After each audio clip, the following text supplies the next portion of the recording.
Sidelines with Rob Brown. Talk sporty to me.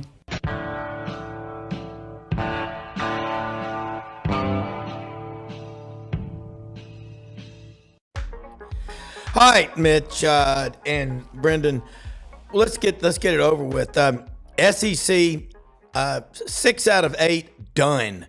A&M made it to the second round. Per pound for pound, Buzz Williams is probably the best coach in the SEC. He doesn't have a lot to work with. It's like an artist who only has a few paints and colors to work with, but what he does, it's beautiful. I really like him. I think a lot of coaches get a lot of credit, but I'm going to tell you something. The further they get away from their big accomplishments, the further they are in the rearview mirror, come on. Fans show up. Fans pay for this stuff. Fans support it. God bless America. The teams and the coaches have got to show up. Mitch, you've watched a lot of basketball over the weekend. You were down at the FedEx Forum. A lot of teams came in. One of them's leaving. I know Houston's an outstanding team, and so is Clemson. I mean, Clemson beats Baylor. Houston had to work for it. Your takeaways? Yeah, guys, good to see y'all. Good morning. Thank y'all for having me on. I really appreciate it. I will warn y'all, if I do receive a phone call about certain coaching stuff going on, I might have to jump off before my 8:30 time slot to take those phone calls. All right, Ken.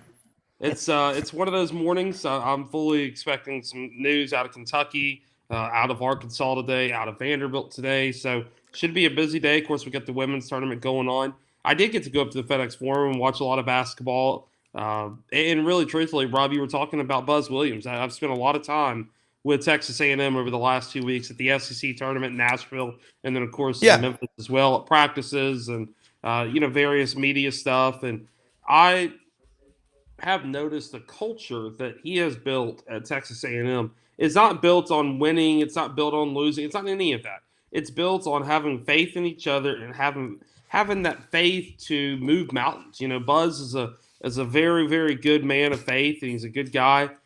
He's really fun to be around. And it was such an honor and such a privilege for me to be a part of that and be a part of these Texas A&M last 2 weekends. And, I'll take away a lot from that. And I know that now I have a friendship in Buzz Williams and his coaching staff. And it's a lot of great things are happening down there in Aggie land. And I know we'll touch on a lot of other things, but there are some – it's really funny because you start comparing that to other places in the SEC that are going through some turmoil at Kentucky and Vanderbilt. And the environments are just polar opposites right now. Yes, A&M lost last night, but the future of A&M and Aggie basketball is so bright and so exciting and under Buzz Williams because people – he builds into people and he pours into people. And you can tell that in his press conferences and how Wade Taylor and the other guys talk about Coach Williams. I know somebody asked, I think it was one of the Tex Ags they asked him in the press conference the other night talking about the brotherhood and the love that they have for Buzz Williams. And it was so evident. And the first thing they said, he goes, hey, he cares about us. He loves us. He loves us like he loves his own kids. And they take pictures everywhere they go. It's great environment. I know we'll get into this Kentucky stuff because there is a lot of stuff going on. I'm going to mute my mic real quick because I'm getting a phone call, but I'll just give me like 2 seconds. All right. Well, let's bring Kevin Scarbinsky in here, the Birmingham lead and Scarbo knows and Birmingham U.S. basketball writer, Hall of Famer. Mitch, I'm hearing you talk, and Kevin, jump in here right now. Mitch is saying he's looking for news coming possibly from Kentucky, Vanderbilt, Arkansas. Busy day. This is a great time of year, but there's a lot happening on a Monday morning. So jump in this conversation, what you're hearing, and then we'll get it going. Well, first of all, good morning, everyone. Good to be with you after a eventful 4 days, the first 2 rounds of the NCAA tournament. It always amazes me how quickly we go from 68 to 16. Everyone is so hopeful. You blink your eyes, and most of the teams are eliminated. Some were happy to be there. Some very disappointed in their ending, looking at you, Auburn in particular. Yeah. And it's why we love this event. It's often random. It's all you can't script it, you can't predict it. At least I seem to have trouble predicting it. So and the consequences are going to start being felt with the coaching carousel. Some guys will not be back. Some guys will leave of their own volition ahead of the posse. Others will be shown the door. Some already have. Look, you can say it's fair or unfair, but there are basically two basketball seasons. There's the regular season, and then there's the postseason. And both matter. And anyone who says regular season basketball doesn't matter isn't paying attention. It should matter. It's harder to win a conference championship over 2.5 months than it is over 4 days or 5 days if you're NC State. But the postseason matters too. That's where the championships, other championships, the ones that people tend to remember more, that's where they're won. That's where the memories are made. Auburn going to the Final Four in 2019, the only team still in this state's history to do that, which is a little surprising when you know the basketball history of Alabama. But, obviously Kentucky is the biggest domino out there if they were to make a change. And I think, Mitch mentioned it earlier. Yeah, it seems like I don't know if anything's come out yet today, but something will happen. I'll be shocked if we don't know something today definitively about the future of John Calipari. Yeah, Mitch. Hey, so sorry guys, I need to get better on saving my contact information. That was an Arkansas area code, but it was a spam call, and I'm waiting on news from Musselman. I'm like, oh my God, this could be. Would you like some vinyl siding, Mr. Davis? I need to start saving it. I'm telling y'all, these last couple of weeks have been tiring. I'll be honest with y'all. You're out there on the road and you're out there covering these games, and you get your contact. It's a lot, guys, and I'm looking forward to now that the local stuff is done with. Kind of looking forward to watching stuff from home and kind of relaxing a little bit over the next couple of weeks. But as far as Kentucky goes, Matt Jones did a Twitter space I think last night talking about it. Supposedly, Cal is in New Jersey right now. I don't know why he's in New Jersey. He's been kind of avoiding the conversation that he needs to have with Mitch Barnhart. I don't know if that was a planned trip like he does after the season, or if it was a let me get away from here and let me kind of think about it. The Kentucky fan base is divided. I have never seen such a toxic, hate-filled environment than what Kentucky fans are going through right now. Some of the UK fans still love Calipari, still love the attitude, and some of the older school of the, my dad's generation, my grandfather, they're like, hey, enough is enough, because, and you guys know this, Kentucky basketball has always been Kentucky basketball. It's always been a great brand, always winning championships, Final Fours, SEC tournaments, all these great things. But there has been a sense of entitlement from the Kentucky fan base since John Calipari took over, because John Calipari brought in such a pompous northern New Jersey, New York attitude that has kind of transcended over to the UK fan base. And it is such a toxic fan base right now. It just is. I mean, Kentucky fans, I can't even tell y'all the last time, anybody in my family that are all Kentucky fans on my dad's side had fun watching Kentucky basketball. It's been 5, 6, 7 years when they could actually legitimately enjoy Kentucky basketball without the pressure of losing in the first round of the SEC tournament, without the pressure of getting bounced in the Friday round of the NCAA tournament. So there's a lot of pressure. If they keep Cal, there's going to be an unbelievable amount of pressure on next year's Kentucky team that it's almost unfair to those guys. What we saw this year, the pressure was too much. I mean, you can only ask 18, 19-year-old, 20-year-old kids to do so much. And that's kind of where Kentucky is right now, because you have such a divided fan base. And I think everybody who knows me, follows my brand, knows my level of annoyance with coaches like John Calipari, like your Bruce Pearls, that think they're bigger than the game. The game itself is bigger than those coaches. I mean, I look at guys that I've covered, Chris Jans, Buzz Williams, Kermit Davis. Cool story about Kermit when he was at Ole Miss. My dad was in the hospital for 3 months and basically on his deathbed. And Kermit Davis would text me at least twice a week on Monday and Friday to check on my dad. Chris Jans has done the same kind of stuff When my grandfather passed in December, I had a lot of coaches text me, "Hey, Mitch, praying for you, love you.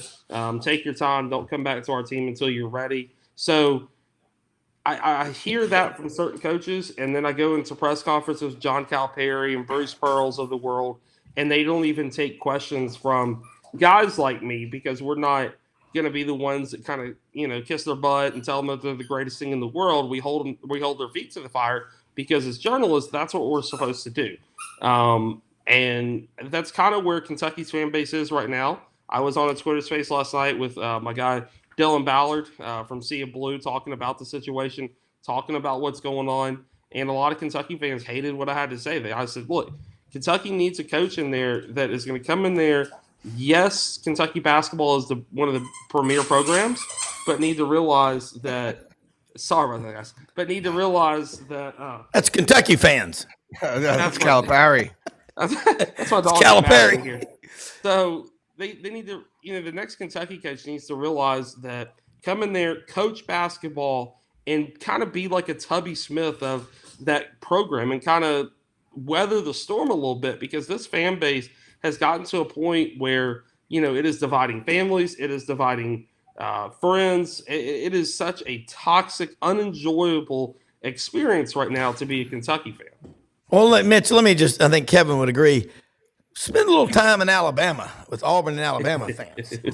Come on down to Florida. yeah. Come on down, brother. Hey, by the way, Mitch, let me say this. Kevin will tell you, but I put details about people. Like I'll put Kevin Scarbinsky, native Pottsville, Pennsylvania, lifelong Phillies fan, Troy grad. I'm serious. Put that kind of stuff on their but save every contact.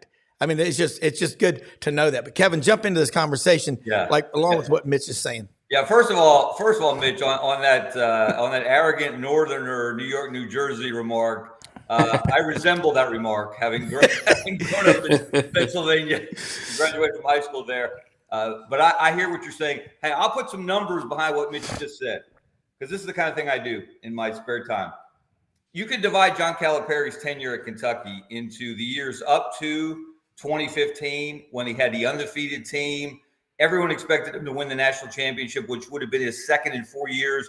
They lose to Wisconsin. They're 38-0. They lose to Wisconsin in the Final Four. Since then, so in those 1, 2, 3, 4, 5, they made 5 NCAA tournament appearances his first 6 years. They had 1 NIT. In those years, he went 32-11 in the NCAA tournament, 4 Final Fours, 1 national championship. In all the years since, 1, 2, 3, 4, 7 NCAA tournament appearances, and again, 1 wiped out by COVID for everyone, and they were very good that year. And then another year when they did not make the NCAA tournament, 2021, they went to the NIT. In those 7 NCAA tournaments, he's 10-7. 10-7. Went from 22-4, 32-11. I'm sorry, he was 22-4. Can't read my own writing. 22-4, those first 5 appearances, 10-7 in the 7 appearances since, with no Final Fours. And meanwhile, he's been passed, and Kentucky has been passed by, Alabama, Auburn, Tennessee, in the postseason by Eric Musselman in Kentucky, who have 2 Elite Eights and 1 Sweet 16 in the last 5 years. So it's only natural. Kentucky fans should expect and want and demand more, and so should the university. Yeah, Kevin, Mitch, let me tell you something. Everybody watching this show, Sunday night Twitter X action with Kevin is unreal. Mitch, follow Kevin, y'all back. He's putting out information last night. Hey, I for one don't pull for other schools to lose. I don't get happy with that. That's just not my style. I've got friends from all these fan bases. It's what's fun about doing this show. But Kevin pointed out last night, Nate Oates, say what you want about him. 3rd Sweet 16 in the last 4 years. Arkansas has been to 2 in the last 3 or 4 years. A couple of Elite Eights, okay? Give credit where it's due. And as far as Kevin, look, Pennsylvania is a lot like Alabama. When you get, Philadelphia, Pittsburgh, in between, that is Alabama, Georgia, Mississippi.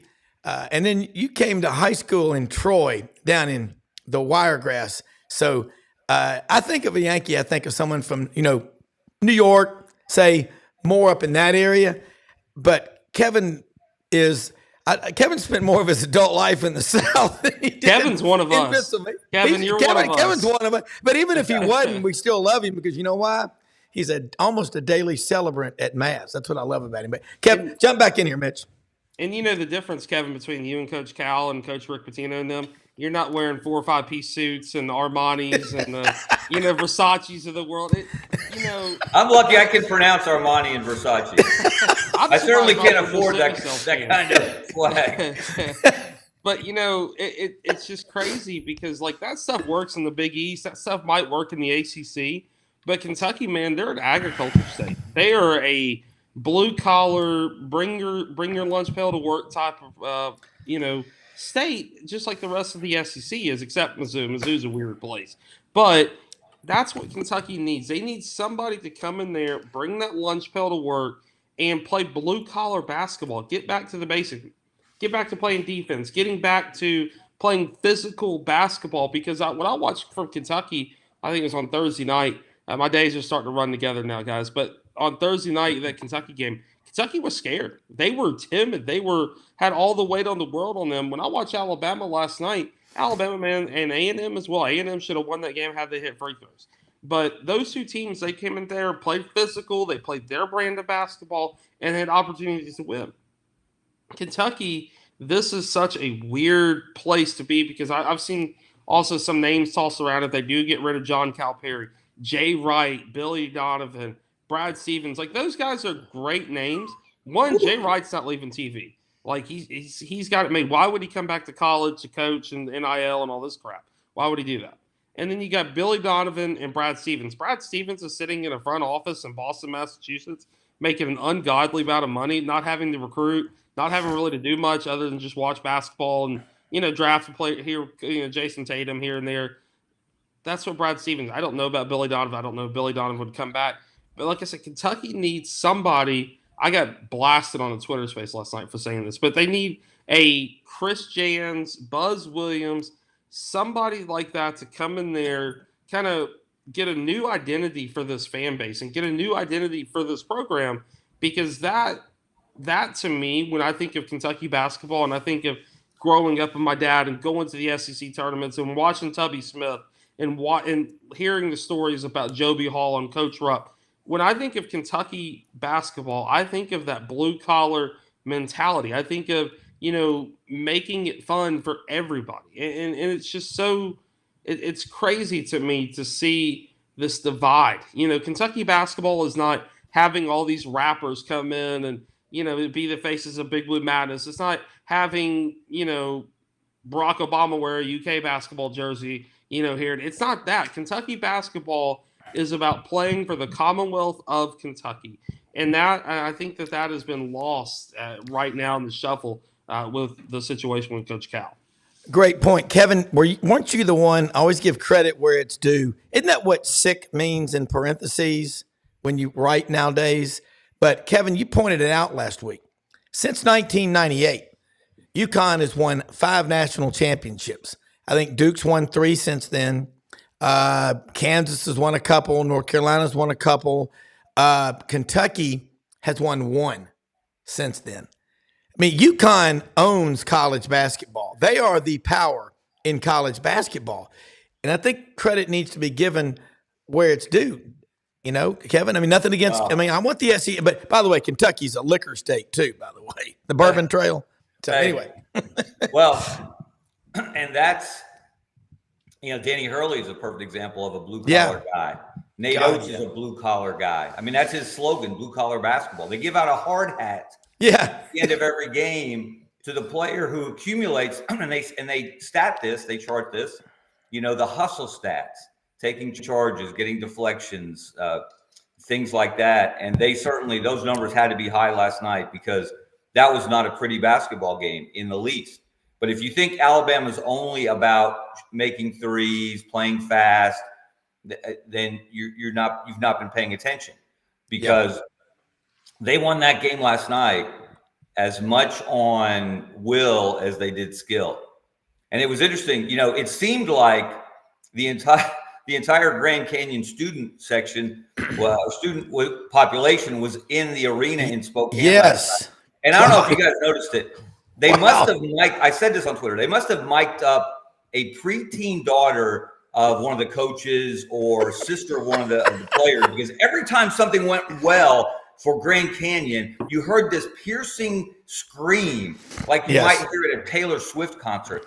So, not that I've ever been to a Taylor Swift concert, but I imagine. Hey, they're fun, Kevin. I've been with my wife. They're Swifty. Don't hate it. It's not hate. No, you should hate it. I'm not a Swifty. But it was clearly a pro Grand Canyon crowd.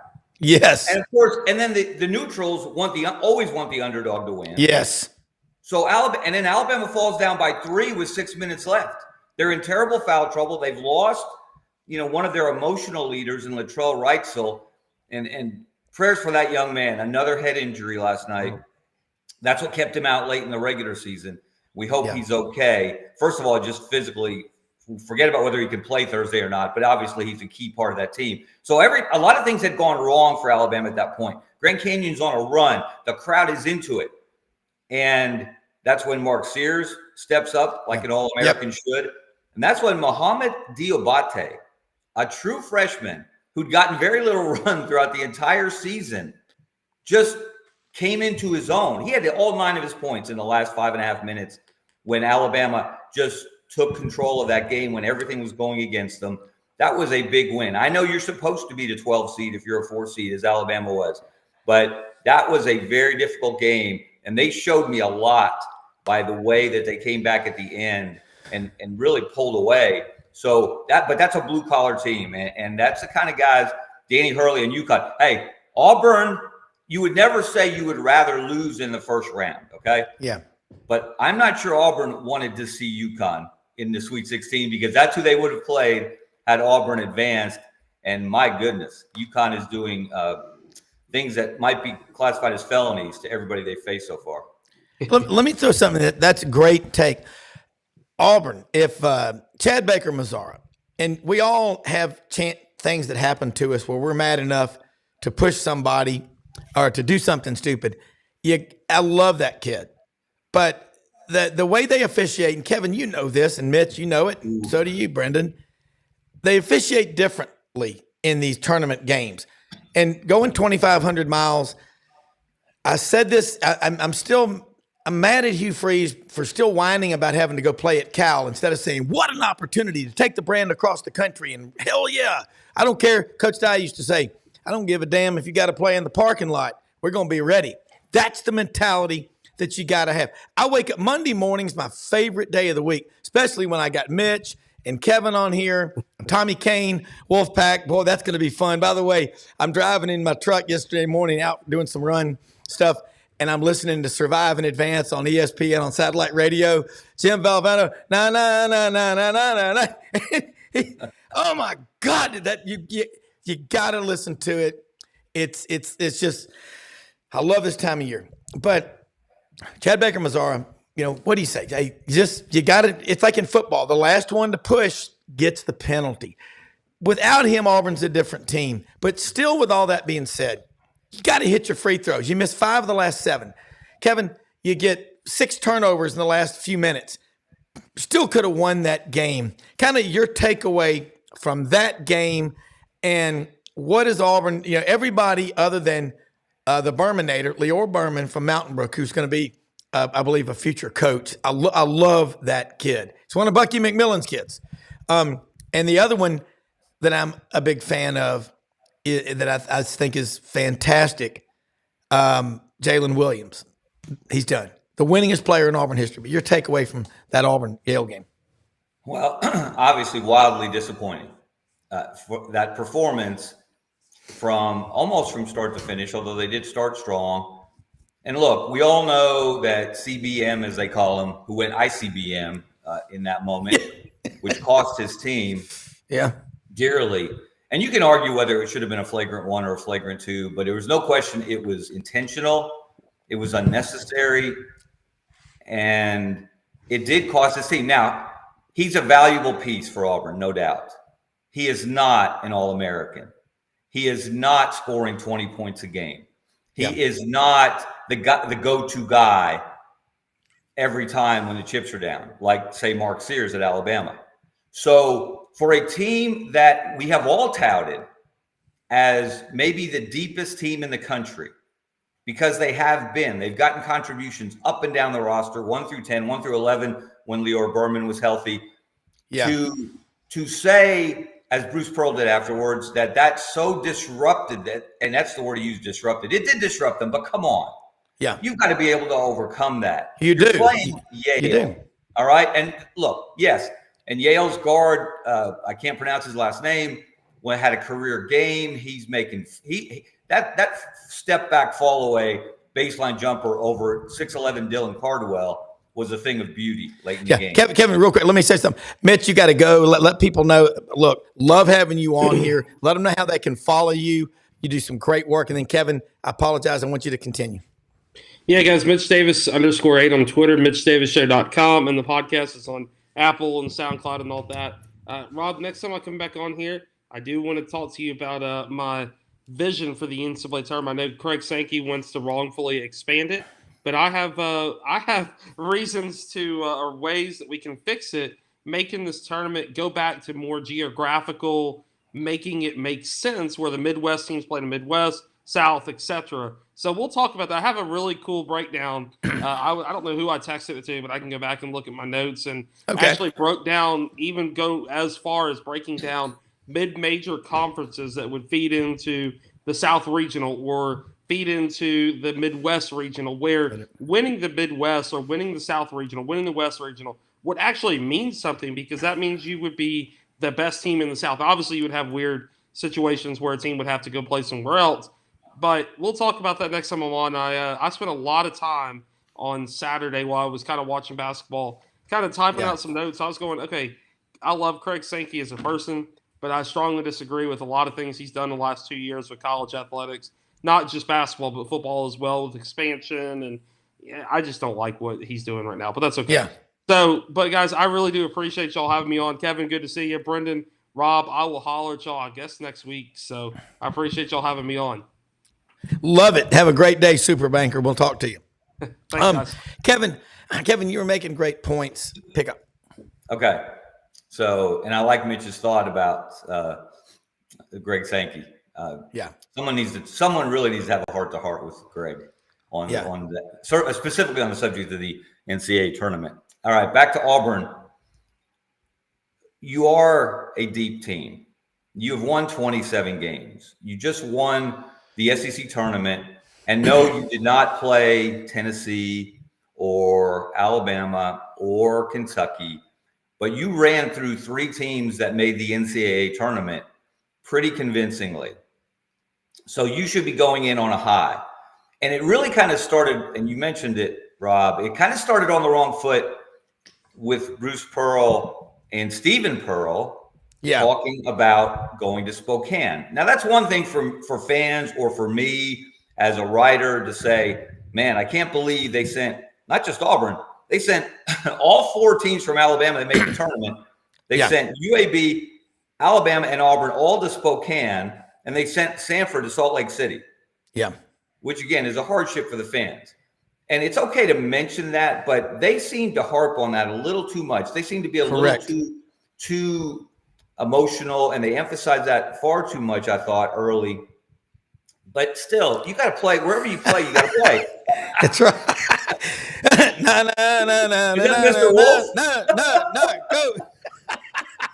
It's Mr. Wolf. Someone's very happy today. Hell We're happy for you, Tommy. Happy for you. Love it. Kevin, keep rolling. This is great. So, nice to introduce some good feeling as we're talking about Auburn, which should not have a good feeling about itself today and going forward. There's no excuse for the way they played down the stretch. They looked tight. They looked nervous. Yeah. Well, what they looked like was a team that won 26 of its 27 victories by double digits, that didn't have to gut out victories, that didn't have to go to the line with the season on the line. and they just didn't step up. You know, the ridiculous turnover by KD Johnson going 100 miles an hour when 50 would have been fine at that point. You had no numbers advantage. You had no fast break there. He just loses the ball crossing half court. You know, critical mistakes like that. And then even after all of that, on the last possession, how many chances did they have to either tie or win the game? So really no excuse. And it looks worse because nothing in this state that happens at Auburn doesn't also include what it means or in relation to Alabama and vice versa. So while Auburn has been, look, you can't argue with the numbers over the last 7-8 years, but since Nate Oates got to Alabama, and this is the subject of my column today, you know, Nate Oates was hired in March of 2019, the day before Auburn played North Carolina in the Sweet 16. Auburn beats North Carolina. 2 days later, they beat Kentucky. They go to the Final Four. They shatter that glass ceiling for the state. But since then, while Auburn has been arguably the second best program in the SEC, guess who's been number one? It's been Alabama. Yeah. And there's no question. Nate Oates has the most wins of any coach in the league in the last 5 years. He now has 3 Sweet 16s. He's got the most SEC championships with 4, 2 in the tournament, 2 in the regular season. By any measure, Alabama's been the best basketball team in the SEC at one of its most competitive stages in history while Nate Oates has been there. And that has knocked Auburn down a peg because Auburn just has not performed at the level that they've achieved in the regular season in March. Correct. It's a fact, like it or not. And so Bruce Pearl and company, they've got to step it up because, look, again, the regular season is not meaningless. It matters to win an SEC championship. It matters to go 13-5 in that league and finish in a 4-way tie for second place, 1 game behind Tennessee, as Auburn did this year. But you also have to do it in March. And let's be honest, since the Final Four, with the exception of this last SEC tournament, Auburn hasn't gotten it done in March.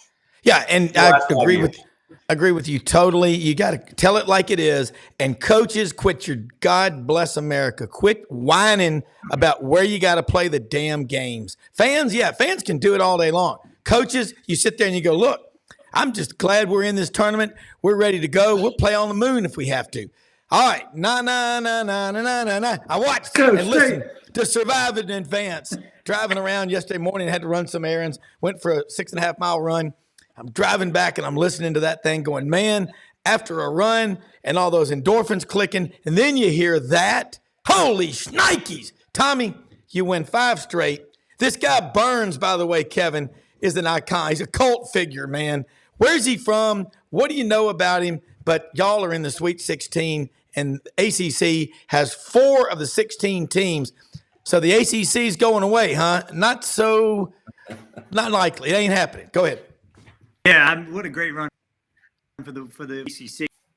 I mean, Clemson looked great. They were clicking on all cylinders the whole game. They were, I think, when Clemson started to have a lull there near the end, they just stepped up and kept playing. Tommy, can you reboot real? Can you reboot real quick and try to come back in? Yeah. Reboot and come back in. We're only hearing every other word, so we'll bring you right back in. You know what he's saying, and at this point, you know, Kevin, look, I don't care if you're a fan or not. The coaches have got to be above that. And granted, you got 10 guys on that team. You got 40 minutes to get the game won. And I don't like I don't want to hear excuses. You either get the job done or it's on you. And the coach, it is frustrating because Nate Oates, I saw a lot of people on social media last night bashing, saying this and that. I mean, look, man, get your own house in order before you go bashing another school. It doesn't matter whether they beat a 7 and a 12 or a whatever seed. They're in the Sweet 16 and you're not. Tommy, let's try it again. Can you hear me better now? Perfect. All right, Good deal. I was just waxing poetic about my Wolfpack, so you didn't miss much. I mean, what a great run for the Wolfpack all the way through the ACC and now doing what they're doing. But for the ACC in general, like I was saying, Clemson played a great game yesterday against Baylor. I really didn't think they would hang with Baylor. I thought Baylor would maybe have better athletes, but Clemson just played a great game. They let them get back in it a little bit near the end, but they held on. And so having 4 teams in the final 16 is really good for the conference. Duke, I think, surprised a lot of people how well they handled everybody yesterday. And so it's a great time of the year. I mean, even it makes it so much more fun when your team is still alive, obviously. But even when it's not, it's just good basketball. Like watching that game last night, and that kid hit the 3-pointer at the buzzer to tie and put it in overtime. Yeah. For was it? I mean, yeah, it was A&M. Yeah. A&M. It was just great basketball, and taking Houston to the thing there. I will tell you this. I did have a nice little parlay going yesterday afternoon, and all I had to have was Houston win by 8. And Texas A&M came creeping back. They went by 13 with like a minute to go, and I was feeling good about it. And I was going to be paying my mortgage for the next month with my little parlay. And then, of course, basketball happened, and that's how it works. But but it made what a great time of the year. It's just so much fun, and I'm really, really proud of my Wolfpack. I mean, like you said, that DJ Burns kid is. We've seen it all last year and this year. He's a beast. He's got the strength of an elephant down there banging on people, and he's got the feet of a butterfly and a ballerina. I mean, he's got great footwork. He's got a super nice soft touch, and he's smart.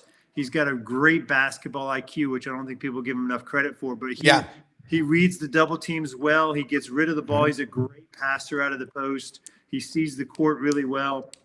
And I think the only knock on him is just his defensive ability, because he's not the best defender as far as being able to get to the right place at the right time quickly, because he's a little slow with that. But I tell you what, it's beautiful to see a post player actually play the post again. You just don't see that much more. You got your centers running down on the wing, pulling up for 3-pointers.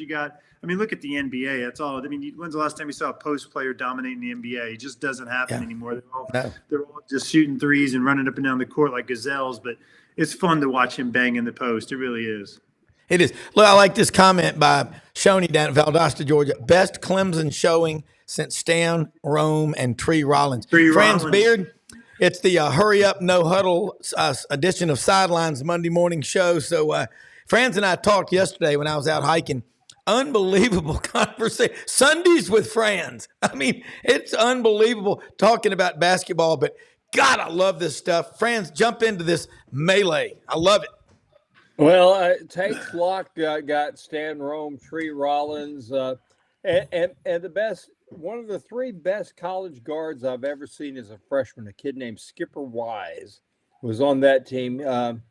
Left after a year, was a heroin addict. He ended up dying like about 2 years later, age 23. But Tate Flock broke every rule in the book. Now it's legal to put together that Clemson team. And it was pretty.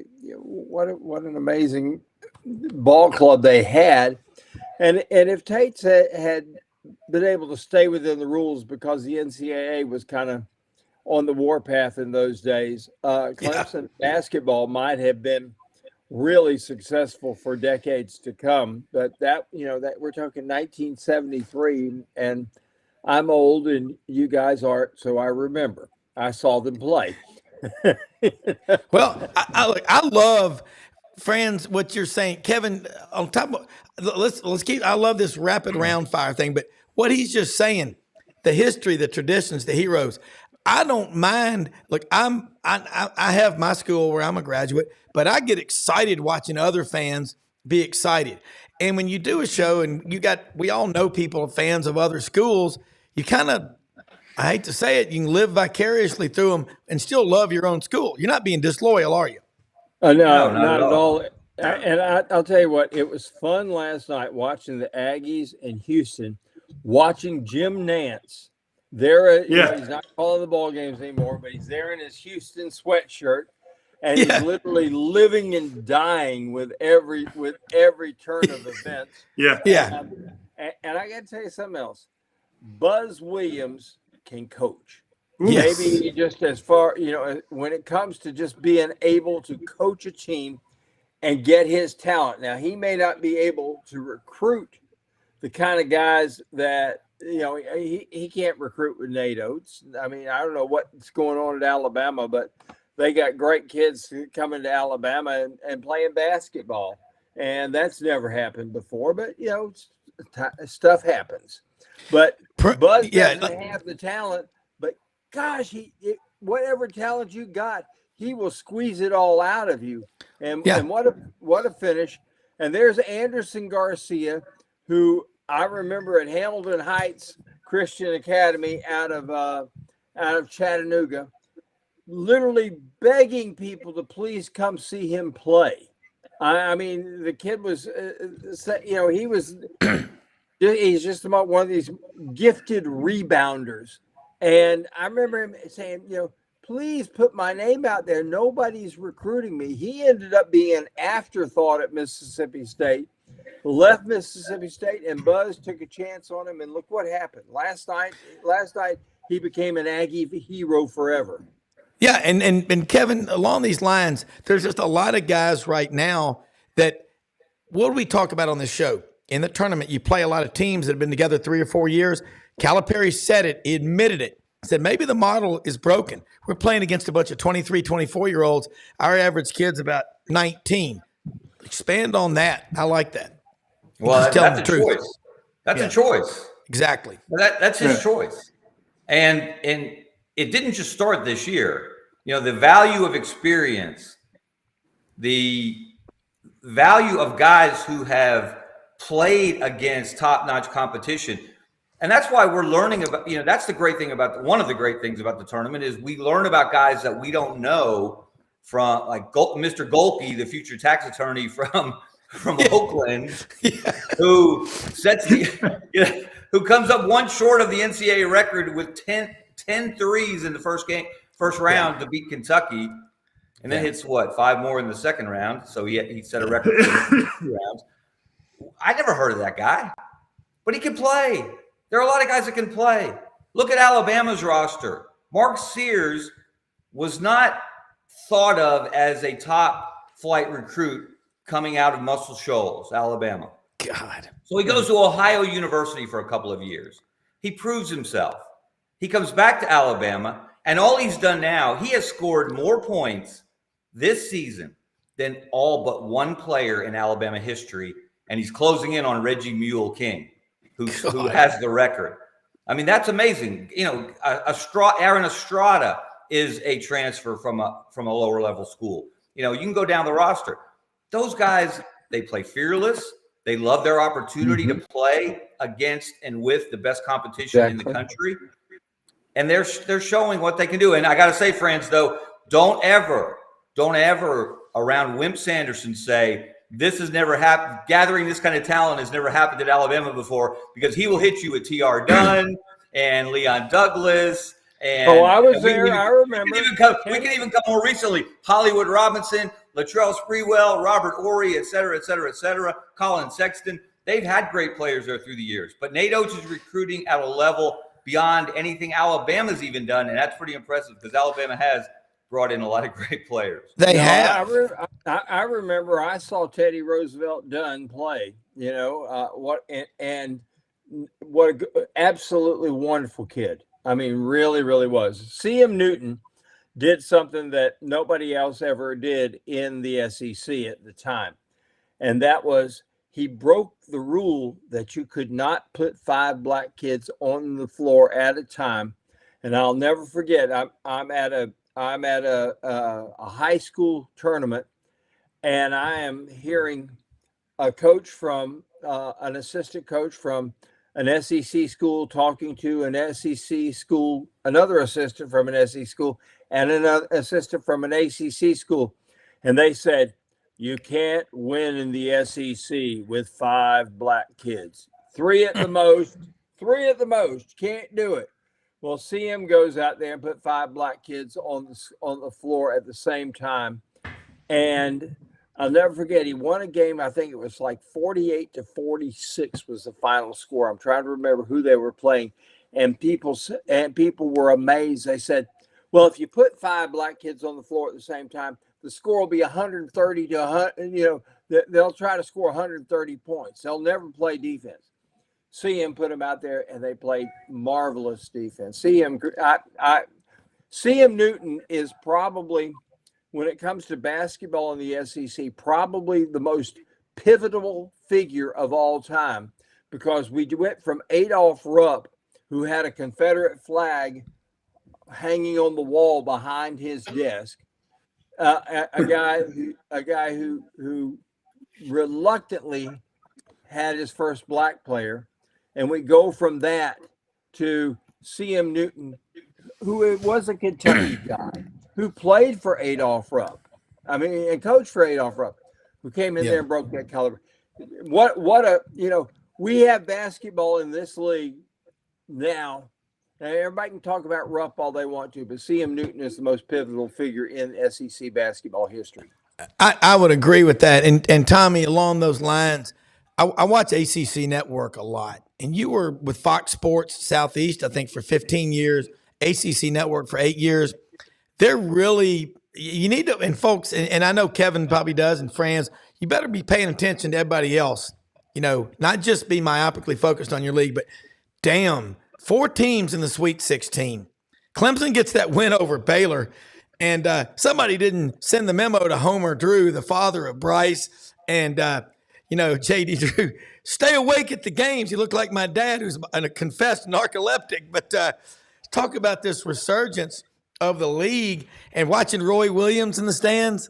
I mean, he's just Joe Sixpack. I don't know who he's with, but God, man, this is. I don't know.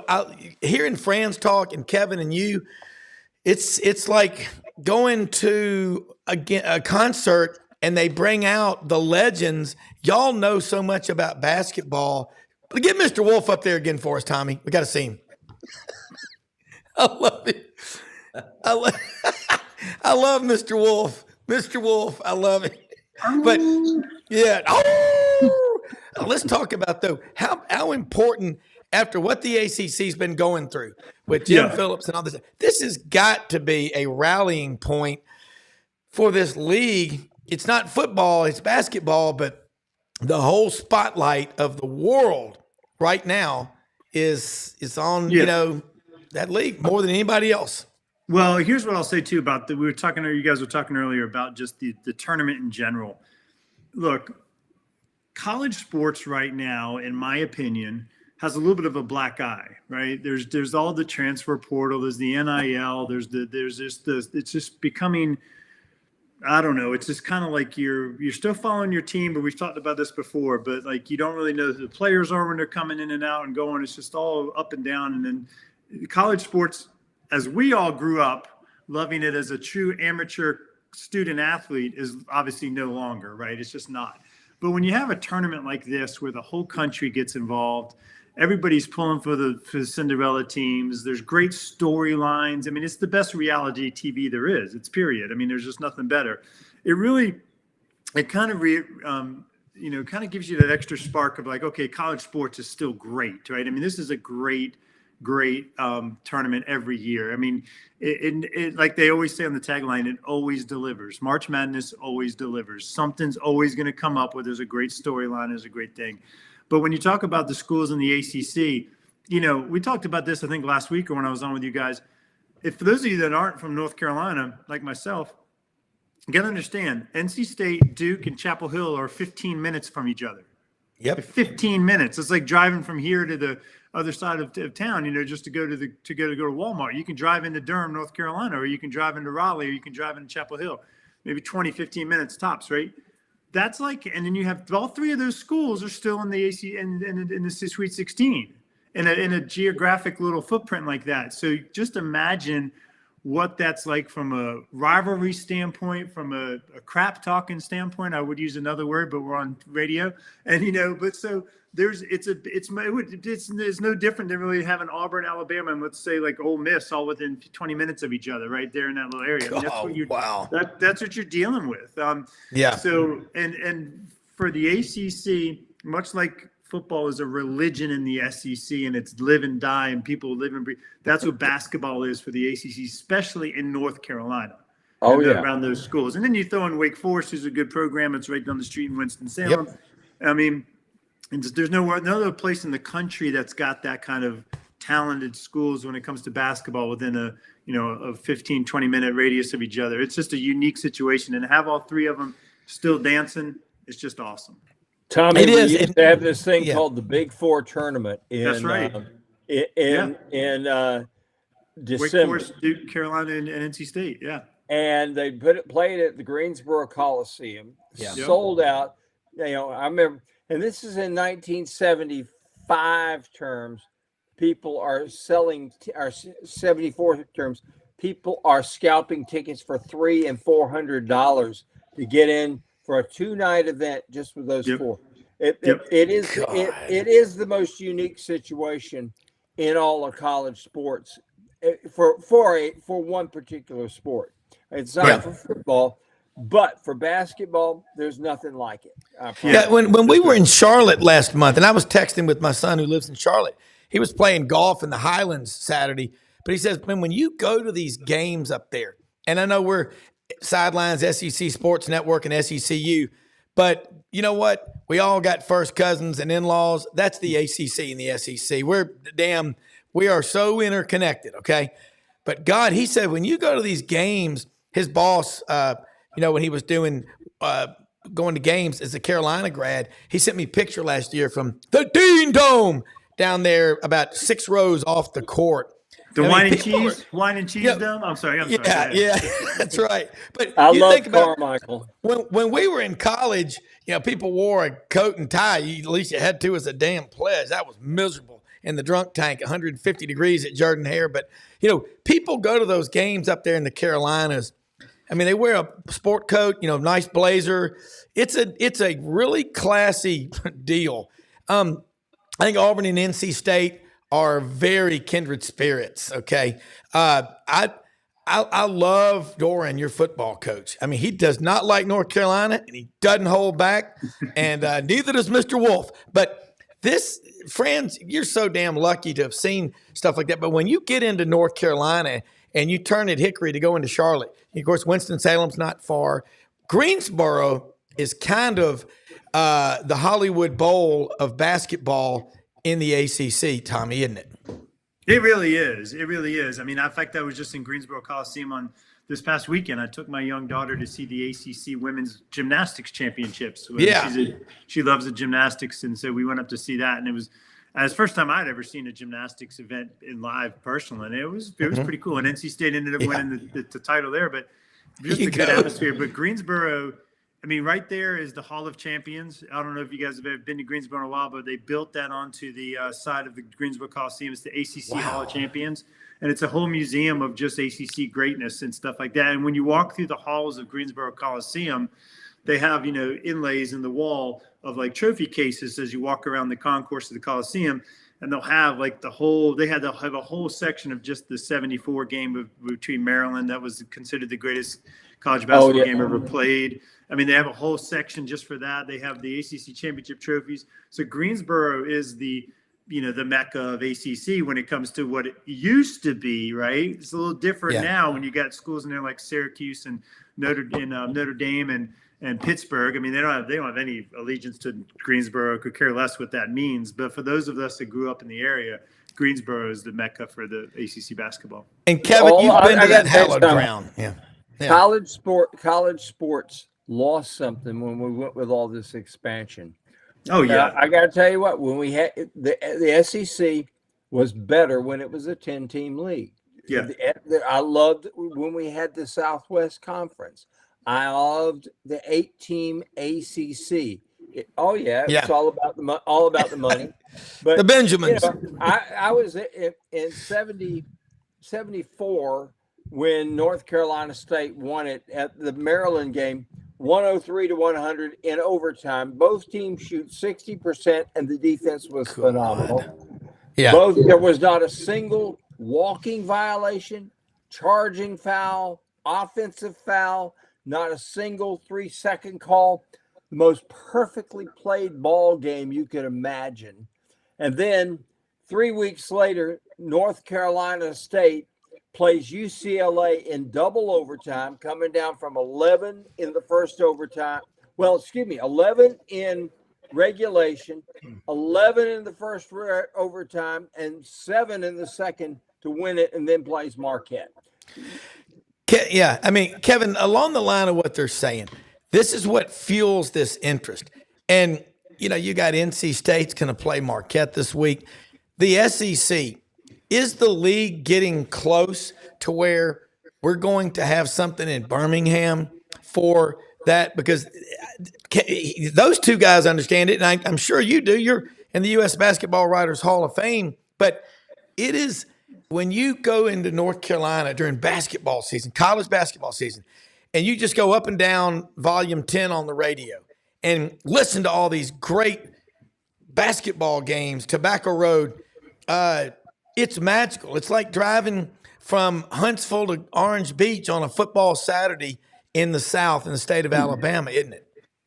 Well, look, the SEC has proven itself over time in basketball, but this is really important. The way Alabama and Tennessee perform from here is really important because the league has not been to the Final Four since Auburn in 2019, has not won a national championship since Kentucky in 2012, and so they have not done it in March when most people are watching. And man, has karma ever smacked anyone around as much as it did Greg Sankey through the first 2 rounds of this tournament after what he said a couple of weeks ago to Pete Thamel of ESPN.com saying, you know, they've got to revisit these automatic qualifiers. You've got automatic qualifiers, meaning teams from the 1-bid leagues like Samford taking up spots that maybe should go to the 8th or 9th or 10th place team in the SEC as they expand to 16 teams. Well, you know, 6 of your 8 teams going out by the first weekend is not a good look.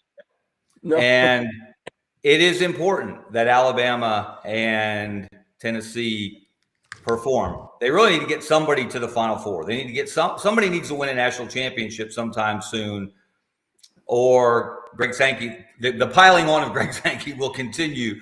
I'm not sure it will ever stop after what happened this past weekend. But yeah, this is important for the SEC. Because they've proven themselves as a basketball conference, but they're just not getting it done in March. And that's what most people are watching. That's what most people remember. Yeah, I agree with you. You are exactly right, Kevin. And the SEC, you know, Kentucky and Florida carried the torch for way too long and without a lot of help. You know, it's kind of like what Tommy was saying about what's going on in the ACC. I'm just tickled pink that you got North Carolina State, and as much as I dislike Duke, and goodness, I mean, can we all agree that nobody here likes Duke? We just don't. Duke's one of these places that you know, it's kind of like stepping on dog poop in your yard, you know, and you sit there and just scrape it off, you know, but you still got to wear shoes. I mean, Duke does that to you. But there's something about there. We got to have that. We got to have a breakthrough here. We've got to have. Alabama's got to make a Final Four. They've never done it. Tennessee's got to make a Final Four. They've never done it. Yeah. You know, Mississippi State has made a Final Four. You know, you look at the schools how many schools do you think in the league have made a Final Four? Mississippi State, Auburn, Georgia, Florida, South Carolina, Kentucky, Arkansas. LSU and Arkansas. LSU and Arkansas. But you know, half the league hasn't ever sniffed it. You know, the only ones that have won a national championship are Arkansas, Kentucky, Florida, and Kentucky. Yeah. All right, let me ask you something. They got a text here from one of our viewers, Clarence Beeks, and he said, expand a little bit, one of y'all. I let you throw it at. I'll throw it to Tommy or Kevin, whoever wants to. What Greg Sankey said about taking away some of these bids from the smaller schools, giving them. I don't like that. I mean, and my dad listens so acutely to this show. By the way, it is Monday, March 25th, 2024. Grand Bob, Dad. It's not Horatio Alger. It's Horatio Alger. That's what we love, guys, about college basketball, Kevin, Tommy, whoever. Tommy, answer it. Yeah. Well, it's the only sport. I mean, you can't do it in football, right? You can't take the little guy and put Stanford football up against like Alabama and give them a chance in hell of winning. I mean, it's just not going to happen. But in basketball, you got 5 athletes versus 5 athletes on the court at any point in time. One guy gets hot, and all of a sudden you got a Cinderella, and you're upsetting. And it makes, like I said earlier, it's the best reality TV that there is out there, because every game you're edge of your seat when there's an upset. I mean, Oakland beating Kentucky. How many people in this country picked Oakland in their bracket to beat Kentucky, other than probably? I actually did. Audrey and I, my wife Mildred and I, both picked Oakland because I used a contrarian logic, and I said, look at the age of those Oakland guys versus Kentucky. I used that system. Yeah. Well, here's what I'll tell you. Tommy, I'm glad you mentioned Samford, because we got to say a word about Bucky McMillan and the Bulldogs. They were robbed of an opportunity for an upset of a lifetime in that Kansas game. Bucky ball emerged in the second half in all its glory. They wore down Kansas. They turned them over, and they made an unbelievable comeback.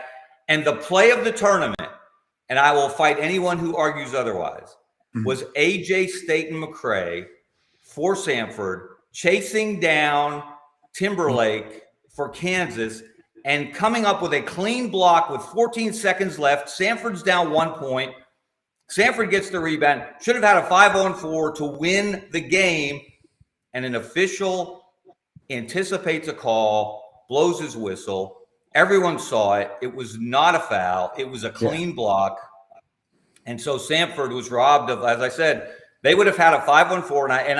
And I talked with Bucky McMillan yesterday. And he said he absolutely would have played it out. He's not calling timeout. He's not holding for the last shot. He's got a 5-on-4. They're going to go down, and they're going to get a good shot and good chance they win the game the way they played in the last 10 minutes. So Samford proved they could play with Kansas. And I know Kansas had their best player hurt, and Hunter Dickinson was big. He is big. He was big. Right. Played not at 100%. But, hey, Samford was right there to beat one of the most prestigious programs in the history of the sport. That is the essence of the NCAA tournament. And anyone who wants to change that doesn't understand it and should have nothing to do with making decisions about what that tournament looks like going forward. That's exactly right. Yeah. You brought up a point there. You look at some of the things. Florida loses because Bert Smith, who shouldn't be allowed to ride shotgun on a garbage truck, sits there 3 feet away, and he watches KJ Simpson stick his hand out and forearm out and shove Zion pulling away, and he makes the game-winning shot. And Bert Smith sat there and swallowed his damn whistle. You could give him an MRI today, and you'd find that whistle lodged somewhere in his small intestines. I promise you. Yeah. We have seen this, but this is one of the things, as Kevin just pointed out, it makes this time of year so special because bad zebras get in this tournament just like and they affect games as well. I gotta admit, how many times have we seen an opportunity for an upset robbed, derailed by some zebra who I think is convinced that it's his job to get one of the power conference teams moving up. And let me throw this one at you, Tommy. Listening to Survive and Advance, Jim Valvano, and asked about what strategy they would employ against Houston. We're going to hold the ball forever. When the game started, he goes, "Don't hold the ball." Right. Think about it. But Franz is right. The end of that Kansas-Samford game, also, I believe, you're right. Don't mess with this tournament. It's special. Oh, Those gosh, who want no. to, put them in the wood chipper. No, yeah, you can't mess with this tournament. I mean, you can't. It's perfect to give the little guys a chance. They want to play on the national spotlight. The Vermonts of the world want to play Duke. When's the last time a Vermont got to play Duke on a national television stage? And all of a sudden, you have these guys that are like, somebody comes out in the woodwork, and he's a great player. I mean, there's just that's what it's all about. That's what makes this tournament so unique and so unlike anything else in sports, period. Professional, amateur, whatever. This NCAA tournament is the best thing going. And if they mess with it, it's a travesty. Leave it as it is. Make it magical. Make it madness, and leave it as it is. No question. Yeah. And Kevin, you hear Greg Sankey and other people that let's take it away. And I read Philip Marshall last week, great writer. You know him, and I know him, love the guy. Said if you expand the 96, okay, give the top 32 a bye, let those 64 play, and then you go from there. If you're going to go in that direction, Kevin. Hey, if you want to expand the tournament, give an automatic bid to the regular season champions of these one bid leagues. And then if they have a different conference tournament champion, they get a bid also. You want to expand the tournament, put more Samfords and Oaklands and Yales in. I agree with you 100%. Because not only that, but it makes the ACC regular season title. Like, what is that? Like, nobody can tell you who, like, every year who's the only title, real title is the tournament champion is the title, which happens to be my Wolfpack, by the way. But I'm just, but like the regular season. Not that anybody knows. No. I love it. You couldn't tell, Franz. But Pop that hoodie, Tommy. Hey, I'm telling you, I love it. Man, look, as a state fan, I texted my buddies the other day. I was like, I'm always proud to wear the colors and be my NC State being my alma mater and having to be able to wear a jersey for a couple games there. But it's especially sweet now when you walk around and people are like, hey, good game last night, pulling for you guys or whatever. It doesn't happen very often as an NC State fan. We'll take it when we can get it. So, Well, but think about NC State. You won 2 national championships. Nobody. The story of the '83 team it's why we love this damn tournament. Exactly. I saw they put up on the screen when y'all were in the ACC tournament. You had 17 wins going into the 1983 ACC tournament. You had 17 wins going into the 2024 ACC tournament. And you're on a roll. And this guy Burns, I mean, he's cool as hell. And wait, hold on. The Simpsons, Mr. Burns, he's the businessman. This guy he's just cool. He's a big guy, and people look at him like he's really athletic. By the way, did he play a little football? I know. You remember Jordan Davis, the great defensive lineman for Georgia a couple of years ago? Who came out of high school as a 2 or a 3-star at 6'7" defensive lineman, first-round draft pick. I think plays for the Eagles. He was a great basketball player at Charlotte. Anybody that comes out of North Carolina with blood in their veins probably played a little basketball. Well, especially if you're 6'8" or and 300 pounds, like that's right. Burns is. I mean, there's some coaches 300 now. Come on, you sound like Charles Barkley. Remember they used to say Kevin when in college he was 6'7", 270. We were all there going, he's 350. And he was not 6'7", he was 6'3"3/4. Exactly. Yeah. Hey, and we forget the guy that went to South Alabama, one of their greatest players of all time, Ricky the Blimp Sinclair, out of Macon Southwest, 6'8", 370, and had dancing feet. I love it. Goodness, this tournament just it does bring out so much. I mean, I love it. You watch in the stands, and I'm going to go back to that Houston game last night, watching the fans from both teams literally living and, watching Houston fans saying, oh no, not again. Because you talk about a team that's been to Final Fours. I think they've been to like 5 or 6 Final Fours. They've never won one. they're going to be the Florida State of college basketball. Florida State has been to the College World Series, I think, 68 times, and they're 0 for 68, something like that. But Houston fans, you could tell, they're looking there saying, oh, God, don't take this away from us. We may win it this year. And Well, look, and I'm with you. And by the way, we had a cool deal. We had a wild game cookout with Bud Ritchie at the Sigma Newhouse over at Rhodes College over the weekend. I went by my processor and picked up all kind of deer stew and venison boudin, venison Italian sausage, brats. Great time. I got to say something about that commander over there, Porter Kaufman out of Chattanooga. And these kids love college basketball. And these kids, by the way, you're worried about the future of America. You ain't met many. You're not getting around enough. Great group of kids. But Tommy, by the way, Shoney, Tommy went to Walmart this weekend. No, he's not a bandwagoner, dude. He's from Wilmington, North Carolina, the walk-on. Who loves you, baby? By the way, Tommy, Franz, you can't get any better than these stories that y'all are telling. So, Tommy, think about how much Wolfpack paraphernalia is flying off the shelves right now from the bookstores. And again, Kevin, he just mentioned it. You've got Auburn, Alabama, and Georgia all within 15, 20 minutes of each other. I mean, Ric Flair, someone said on here, Ric Flair needs a spot. I mean, good God, you've got those three schools. And Tommy, the University of New Jersey at Durham, that's what a lot of people call Duke.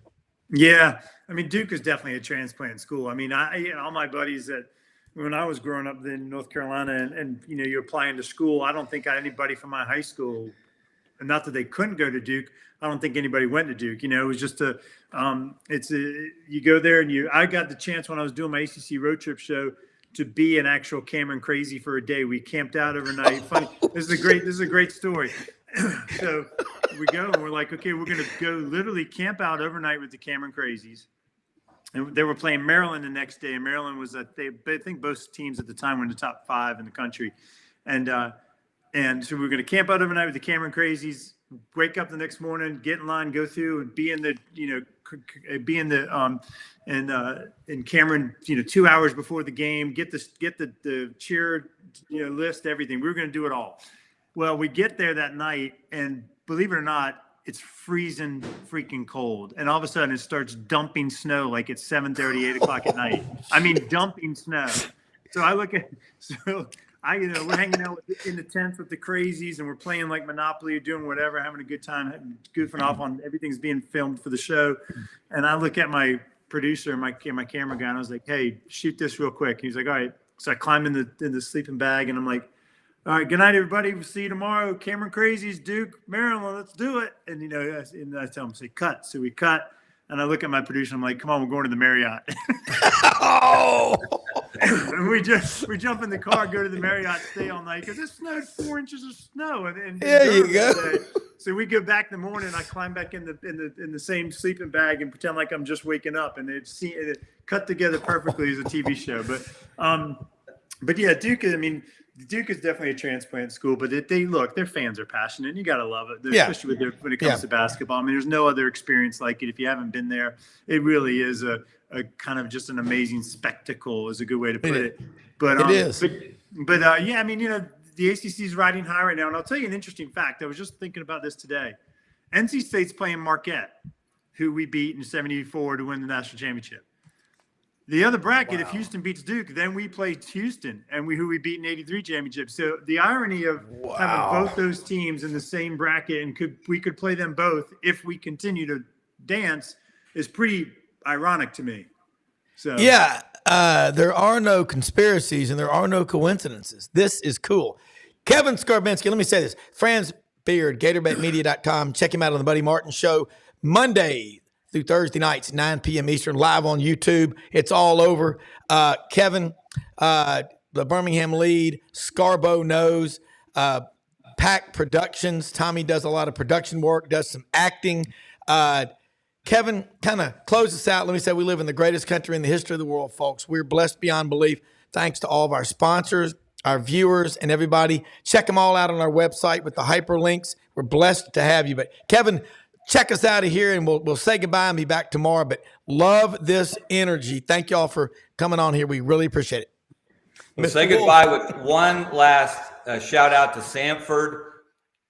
I go to my website. This is a bonus free column at kevinscarbinsky.com.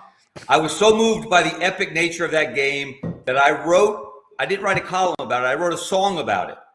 And when you read it, you have to hear the wreck of the Edmund Fitzgerald in your head, because that's the way I wrote it.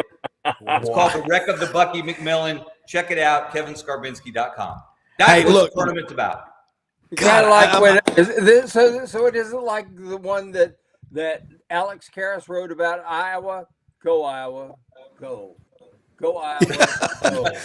Go Iowa, go Iowa, go. Hey, let me say this. During the week, do yourselves a favor.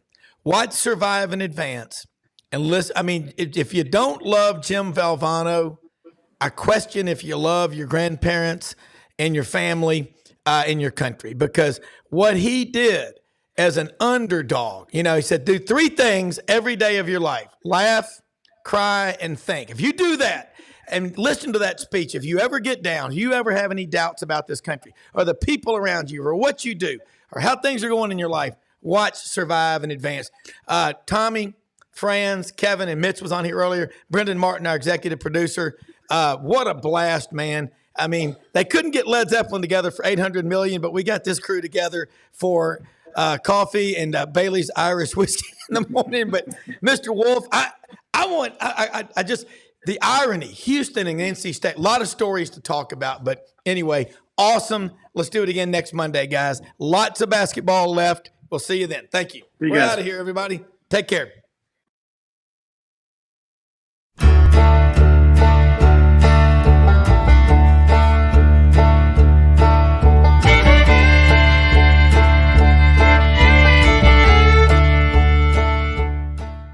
In a perfect world, you'd set a health goal and results would happen overnight. In this world, the real world, it takes time, dedication, and the right support to achieve your best self. The Vitamin Shoppe health enthusiasts are here to make sure you're not wasting a single moment on the wrong supplements. From the highest quality sports nutrition and superfoods to the most sought after trends, you'll find a huge variety of science-backed solutions for every goal, and the people to help guide you along the path to greatness. Unbelievably, every 2 minutes in our communities, a child is either bought or sold for sex. I am Ari Dickey, board member for the Nashville Anti-Human Trafficking Coalition. Join me and millions of others in our fight against human trafficking and for its victims by helping to educate the most vulnerable among us, our middle and high school students. Go to nhtcoalition.org, become a partner, and help keep our families safe, because none of God's children are for sale.